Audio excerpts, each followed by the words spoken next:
tant de misère.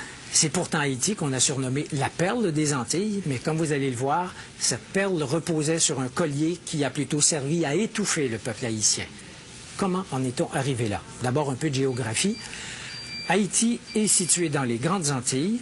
Le pays partage l'île d'Hispaniola avec la République dominicaine.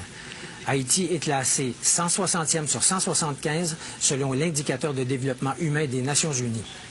Ça vous explique pourquoi ce pays, Haïti, est le plus pauvre des Amériques.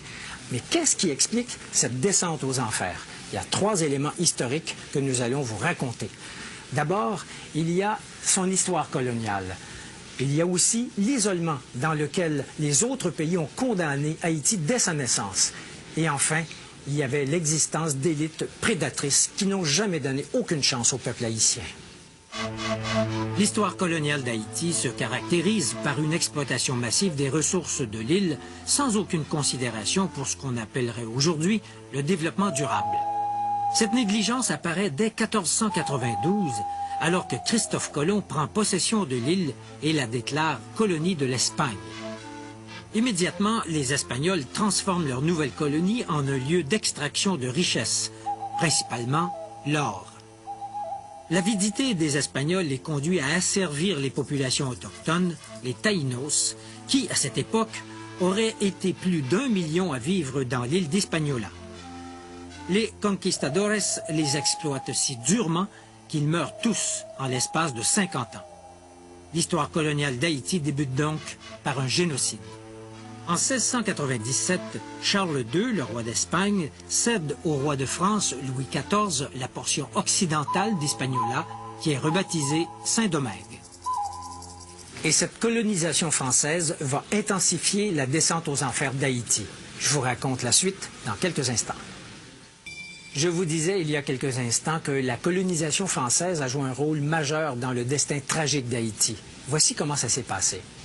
Au 18e siècle, les Français installent à Saint-Domingue un système d'exploitation agricole qui est basé sur la culture du café et de la canne à sucre.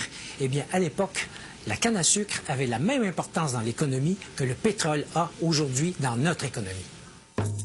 Pour la France, Saint-Domingue, c'est le pactole. Les colons français de Saint-Domingue deviennent fabuleusement riches. C'est l'esclavage qui leur permet d'accumuler des fortunes. Entre 1697 et 1791, les bateaux négriers amènent, principalement de l'île de Gorée au Sénégal, plus de 860 000 esclaves.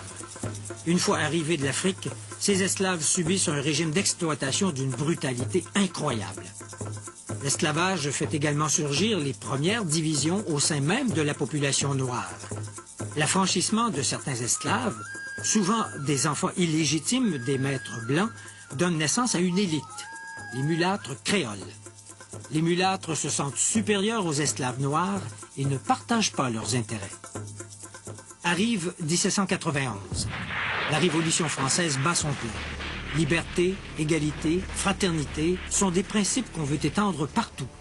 Partout, sauf à Saint-Domingue, où les propriétaires des plantations y voient une menace au maintien du système esclavagiste. Cependant, les mulâtres et les Noirs affranchis souhaitent les voir établir ces principes dans l'île, mais pour eux seuls. Un chef, Toussaint Louverture, déclenche une rébellion extrêmement violente. Les rebelles battent les troupes de Napoléon Bonaparte et déclarent l'indépendance de la République d'Haïti le 1er janvier 1804. Haïti, ou Haïti, comme on disait à l'époque, c'est le nom que les indigènes Taïnos donnaient à leur territoire. Ça veut dire pays de montagne.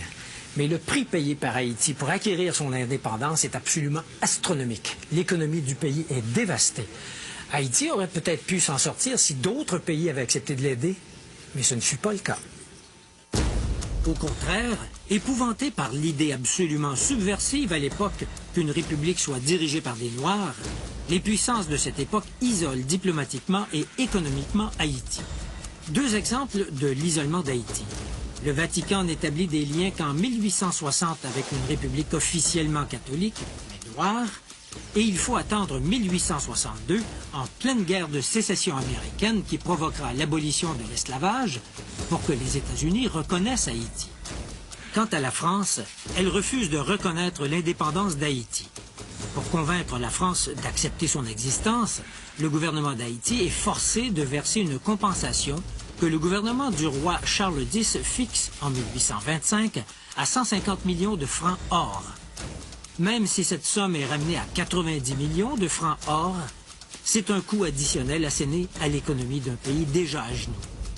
Haïti honore sa dette qu'elle finira de rembourser en 1938. Pour se sortir du gouffre, Haïti aurait eu besoin que ses élites proposent un projet de reconstruction nationale. Or, ça n'a pas été le cas. La nouvelle classe dirigeante, qui est formée de mulâtres créoles et des rares familles blanches demeurées dans l'île, perpétue l'exploitation des classes laborieuses, tout en interdisant à ces classes laborieuses, qui forment la majorité, l'accès au pouvoir. Les gouvernements se succèdent d'un coup d'État à l'autre, mais une chose demeure, le refus de la classe dirigeante de partager le pouvoir avec le peuple. À ce cycle d'instabilité s'ajoute l'occupation par les Américains entre 1915 et 1934. Les Américains laissent aux Haïtiens un héritage empoisonné, une armée professionnelle haïtienne qui amplifie la répression. Arrive 1957. Cette année-là, un médecin noir, François Duvalier, joue sur le ressentiment de la population noire pour se faire élire président. Duvalier aurait pu inaugurer une ère démocratique dans le pays. Il ne l'a pas fait. Au contraire, il établit une dictature qui élimine avec férocité toute dissidence. C'est l'époque des tontons macoutes et de l'exil d'une partie de la population haïtienne, surtout les mieux éduqués. Son fils, Jean-Claude, qui lui succède, est renversé en 1986. Mais la vraie démocratie n'est pas pour autant instaurée. Depuis cette époque, la démocratie est fauchée chaque fois qu'elle tente de sortir de terre. L'espoir a longtemps reposé sur les épaules de Jean-Bertrand Aristide, un prêtre proche des masses et qui prêche une meilleure répartition des pouvoirs et de la richesse. Une fois au pouvoir, Aristide n'arrive pas à réaliser ce projet. D'une part, il se met à dos les élites possédantes qui ne veulent rien changer. D'autre part, il sombre lui-même dans le moule de l'homme fort, du chef charismatique mais autoritaire qui ne partage pas le pouvoir et utilise la force pour se maintenir en place.